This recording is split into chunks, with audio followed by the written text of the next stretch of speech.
অনেকেই প্রশ্ন করেন যে আমরা জানি সহিহ হাদিসে আসছে নবী সাল্লাল্লাহু আলাইহি সাল্লাম বলেছেন রমাদানুল কারীম যখন শুরু হয় ওয়াসুফিদাতিশ শায়াতিন, শয়তানদেরকে আল্লাহ তাআলা আবদ্ধ করে ফেলান, আটক করে ফেলান, আল্লাহ সুবহানাহু ওয়া তাআলা তাদেরকে শৃঙ্খলাবদ্ধ করেন।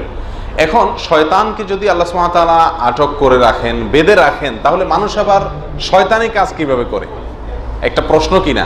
এই প্রশ্ন বহু মানুষের মনে।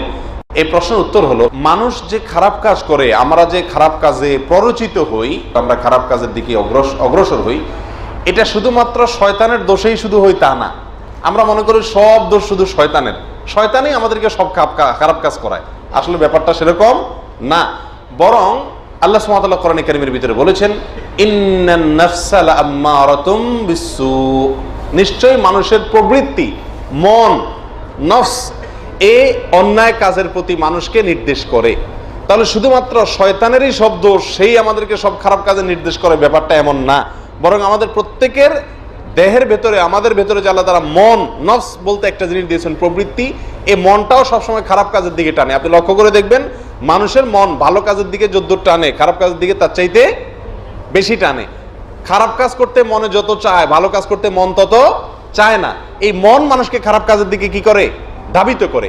তবে হ্যাঁ, শুধুমাত্র মন একাই যে আমাদেরকে খারাপ করে তাও না, বরং আমাদের শত্রু দুইটা, একটা হলো আমার নিজের মন, আরেকটা হলো শয়তান, একটা ভেতরের আরেকটা বাহিরের।